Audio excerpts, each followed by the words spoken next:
The last video, पिछले video में देखा क्या कि मैनेजमेंट क्या होता है, मैनेजमेंट का फीचर्स क्या होता है, उसका ऑब्जेक्टिव्स क्या होता है। ना for the students it is मतलब माई पॉइंट ऑफ ओपिनियन, मेरा अपना पर्सनल पॉइंट ऑफ व्यू है कि अगर आपके पास क्वेश्चंस आए हैं तो what are the objectives of management and what are the importance of management, तो इसमें अगर आपको कुछ डाउट लग रहा है तो you can ask me personally on my WhatsApp. You will be getting my WhatsApp number also. Okay. In the video link, आपको वीडियो लिंक मेरा WhatsApp नंबर मिल जाएगा. किसी तरह आपको भी क्वेरीज डाउट्स हो तो आपको फ्री में मैं या WhatsApp पे मैं आपको क्लियर कर दूँगा. ठीक है. तो अब मैंने पिछली वीडियो में आपको बताया कि व्हाट इज मैनेजमेंट क्या होता है, उसका ऑब्जेक्टिव्स क्या होता है, उसका फीचर्स क्या होता है, और जो ऑब्जेक्टिव्स होता है वो भी मैनेजमेंट का इम्पोर्टेंस भी होता है ना. अब हम बात करते हैं मैनेजमेंट का नेक्स्ट टॉपिक के बारे में. Management is considered as art as well as science. अब सबसे इम्पोर्टेंट बात, किसी भी चीज़ को कुछ भी चीज़ क्यों कहा जाता है. सपोज अगर हम किसी बच्चे को गधा कहते हैं, अरे तुम गधा है, दैट मीन्स व्हाट. अगर मैंने सपोज किसी ने, मेरे टीचर ने मेरे को गधा कहा था, मतलब क्या, उस टीचर को मेरे में गधा का फीचर्स दिखा था, कैरेक्टरिस्टिक्स दिखा था, इसीलिए उन्होंने मुझे एक उपाधि दी थी, एक सरनेम दिया था, क्या, कि मैं गधा हूँ, है ना. दैट मीन्स व्हाट, कि मेरे अंदर वो गधा का फीचर्स है. तो अगर हम मैनेजमेंट को आर्ट्स कहते हैं या साइंस कहते हैं तो इसका मतलब क्या होता है. पहले तो हमें यह जानना पड़ेगा कि एक आर्ट्स, किसी भी चीज़ को आर्ट्स होने के लिए क्या चाहिए या किसी भी चीज़ को साइंस होने के लिए क्या चाहिए, और उसके बाद हमें ये कंफर्म करना पड़ेगा कि मैनेजमेंट में वो दोनों क्वालिटी है या नहीं. अगर मैनेजमेंट में आर्ट्स वाली खूबियाँ हैं, आर्ट्स वाली क्वालिटीज़ हैं, तो हम बोलेंगे मैनेजमेंट आर्ट्स है. अगर नहीं है तो हम बोलेंगे मैनेजमेंट आर्ट्स नहीं है. ठीक है. तो let's start with first management as art. तो पहला क्वेश्चन आता है कि किसी भी चीज़ को आर्ट्स होने के लिए आर्ट्स का फीचर्स क्या क्या है. अगर आर्ट्स वाले फीचर्स मैनेजमेंट में हैं तो मैनेजमेंट भी आर्ट्स है. तो पहला क्या है, प्रैक्टिकल स्किल या पर्सनल स्किल. ठीक है. पहला चीज़ है पर्सनल स्किल. मतलब क्या, किसी भी चीज़ को आर्ट्स होने के लिए पर्सनल स्किल का होना बहुत जरूरी है. मतलब क्या कि आपका अपना स्किल होना चाहिए. आप गिटार बजाते हो, आप फुटबॉल खेलते हो, आप क्रिकेट खेलते हो, क्रिकेट देखते भी हो, तो आप देखोगे, मैं 3 प्लेयर का नाम बोलता हूँ, सचिन तेंदुलकर, MS धोनी, कपिल देव. MS धोनी क्या था, wicket keeper batsman. Kapil Dev wicket keeper fast bowler. Sachin Tendulkar batsman and क्या, स्पिन बॉलर. तो ये तीनों में अलग अलग क्वालिटीज़ हैं. कपिल देव विकेट बॉलर और फास्ट बॉलर और बैट्समैन भी हैं, ऑलराउंडर हैं. Mahendra Singh Dhoni, MS Dhoni wicket keeper batsman है, और सचिन तेंदुलकर क्या है, batsman with what, spin bowler, है ना, पार्ट टाइम बॉलर भी है. तो ये देखो कि तीनों लेजेंड्स हैं, और तीनों में क्या क्वालिटी सिमिलर, तीनों लेजेंड्स हैं, लेकिन तीनों में सिमिलर क्या, वो तीनों अच्छी बैटिंग करते हैं. तो यही बात सेम बात है. और तीनों की बैटिंग की लाइन, बैटिंग का स्किल क्या क्या है, अलग अलग है. आप तीनों की बैटिंग कंपेयर नहीं करते हो. सचिन का 6, धोनी का हेलीकॉप्टर शॉट और कपिल देव का शॉट आप कंपेयर नहीं कर सकते हो. अलग अलग आता है. अरिजीत का गाना और सोनू निगम का गाना यू कांट कंपेयर. रफीक साहब का गाना यू कांट कंपेयर, है ना. कुमार सानू का गाना, आतिफ असलम का गाना, जस्टिन बीबर का गाना आप कंपेयर नहीं कर सकते हो. This is what personal skill है. संगीत ही है, म्यूजिक ही है, सॉन्ग ही, लेकिन तीनों के वॉइसेस में मिक्सचर है. तो सेम बात आर्ट में होने के लिए क्या चाहिए, जैसे different personal skill. Personal skill important होता है. हर किसी का अपना तरीका होता है. एक ही गाने को अगर अरिजीत गा रहा है, जस्टिन बीबर गा रहा है और सोनू निगम गा रहा है, तो तीनों अलग अलग तरीके से गाएगा. या आप गा रहे हो, मैं गा रहा हूँ, तो तीनों अलग अलग तरीके से गाएंगे. Same is management. अगर कुछ चीज़ आप मैनेज कर रहे हो तो आपका तरीका अलग होगा, कुछ चीज़ वही चीज़ मैं मैनेज कर रहा हूँ तो मेरा तरीका अलग होगा. That means first is personal skill, second is practical knowledge. Arts जानने के लिए प्रैक्टिकल नॉलेज बहुत ज़रूरी है। आप सिर्फ थ्योरी बेस पे स्विम नहीं कर सकते हो। Swimming is not theoretical based, cricket is not theoretical based, singing is not theoretical based. आपको सारे गा मा पा ध नी से का सारा राग याद है, आपको स्विमिंग का सारा थ्योरी याद है, आपको क्रिकेट का सारा थ्योरी याद है, लेकिन आप तब तक अच्छी क्रिकेट नहीं खेल सकते, अच्छा स्विमिंग तब तक नहीं कर सकते, अच्छे गाना तब तक नहीं गा सकते जब तक आपको इसका प्रैक्टिकल नॉलेज हो। First is what personal skill, second is practical knowledge. और ये प्रैक्टिकल नॉलेज कैसे बढ़ेगा? With regular practice. तीनों चीज़ों के लिए आपको क्या चाहिए? प्रैक्टिकल स्किल को इम्प्रूव करने के लिए आपको क्या चाहिए? रेगुलर प्रैक्टिस चाहिए। And the third feature of arts comes here, that is regular practice. Now we have got three features of arts as well as management. That is, first is personal skill, next practical knowledge, आप लिख सकते हो practical knowledge बोल के, और third is regular practice.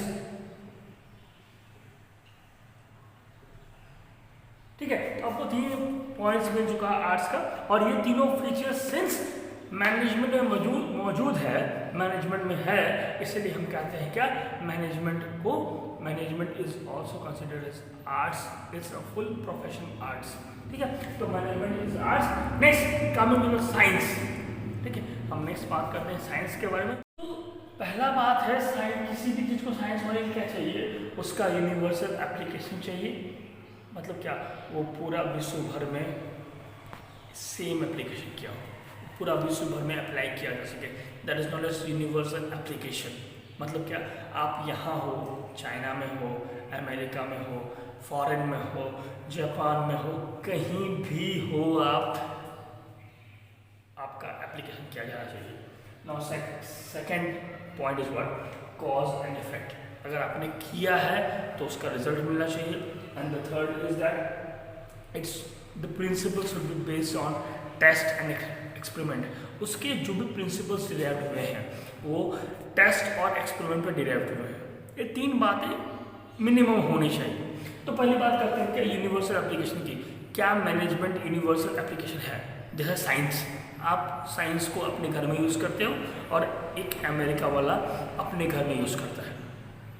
अगर मान लीजिए आप नौगांव में रहते हैं तो आप भी साइंस को यूज़ करते हैं, और अगर आप Delhi, US, Japan, China, Tokyo कहीं भी रहते हैं, ऑस्ट्रेलिया, अर्टिका, वहाँ भी साइंस का यूज़ हो रहा है। तो सेम इज मैनेजमेंट। अगर आपका ऑस्ट्रेलिया में कंपनी है तो भी वो मैनेजमेंट करेगा, अगर आपका चाइना में कंपनी है तो भी मैनेजमेंट करेगा, अगर आपका इंडिया बेस्ड कंपनी है तो भी मैनेजमेंट करेगा, और अगर आपका अमेरिका बेस्ड कंपनी है तो भी मैनेजमेंट करेगा। That means what? Management is also universally applicable as science. तो ये फीचर सेम है, that is management is considered as science.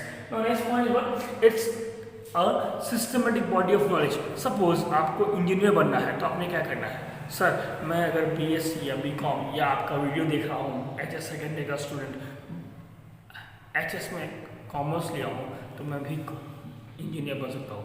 I am sorry my dear, अगर आप एचएस कॉमर्स के स्टूडेंट हो और अगर आप मेरा वीडियो देख रहे हो तो you can't be an engineer. That means what? कि अगर आपको इंजीनियर बनना है तो आपको बीटेक का डिग्री लेना पड़ेगा, अगर आपको डॉक्टर बनना है तो आपको एमबीबीएस का डिग्री लेना पड़ेगा। एंड सो अगर आपको मैनेजमेंट करना है तो आपको ये सिस्टमेटिक बॉडी ऑफ नॉलेज भी होना पड़ेगा।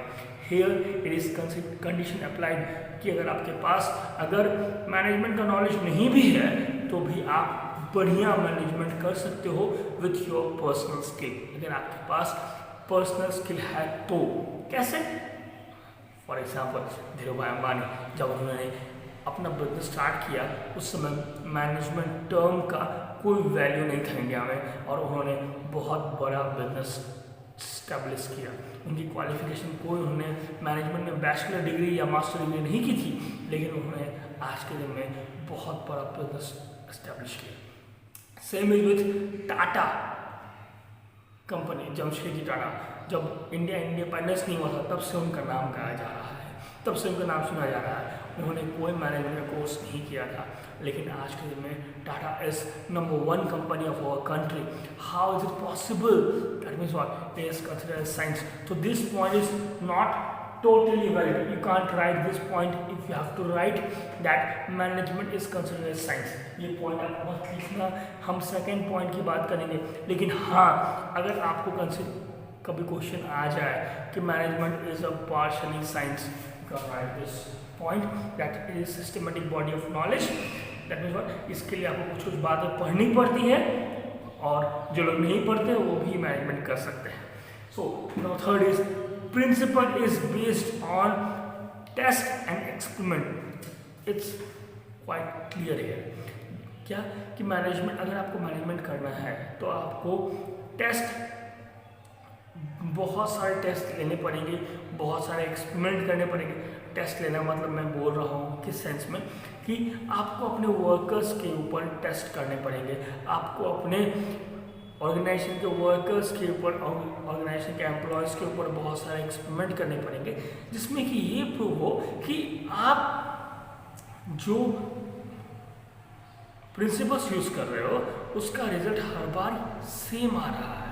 That is number third point कि cause and effect relationship. Third point में क्या जाता है, किसी भी साइंस को होने के लिए, किसी भी चीज़ को साइंस कहने के लिए हमें तीसरा पॉइंट को ध्यान रखना पड़ता है, कॉज एंड इफेक्ट रिलेशनशिप।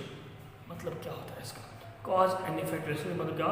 अगर फॉर एग्जांपल अगर आपने 100 डिग्री टेम्परेचर पे पानी को गर्म किया, चाहे वो आपने लाल रंग का पानी गर्म किया हो, चाहे वो आपने शायद सफ़ेद रंग का पानी गर्म किया हो, चाहे वो आपने पीले रंग का पानी गर्म किया हो, लेकिन रिजल्ट क्या होगा?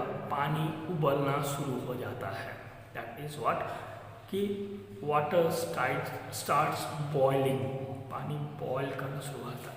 यहाँ पे बहुत इंपॉर्टेंट बात क्या है क्या कि अगर आप 100 डिग्री पे किसी भी लिक्विड को बॉयल करोगे, मर्क्यूरी को छोड़कर, वो उबलना शुरू हो जाएगा। सेम यहाँ पे भी है कि मैनेजमेंट अगर आपने अच्छी तरह से किया तो आपको रिजल्ट मिलना है, 100% नहीं तो 90% मिलना है। मतलब आपका प्रॉफिट का चांसेस, आपका रिजल्ट का चांसेस कंफर्मेशन की तरफ बढ़ जाता है। That is what is said, it is based on cause and effect relationship. Management is based on cause and effect relationship with continuous experiments derived by its principle, and the next is universal application, means what कि universally applied है। तो यहाँ पे 3 point clear हो गया कि universally applied है, systematic body of knowledge जो कि फुली स्पेसिफाई नहीं करता है, और इसके अलावा यहाँ पे हमने देखा कि इसकी cause and effect relationship. That means what कि अगर आप ये करोगे तो आप मैनेजमेंट के प्रिंसिपल्स को आप फॉलो करोगे, न्यूटन के प्रिंसिपल को फॉलो करके ऐसा नहीं होता कि आप पर नीचे नहीं जाके ऊपर जाती है, नीचे ही आएगी। सेम अगर आप अच्छी तरह से मैनेजमेंट करते हो तो आपको रिजल्ट अच्छा ही मिलेगा। यहाँ पे ये 3 बात प्रूफ हो गया।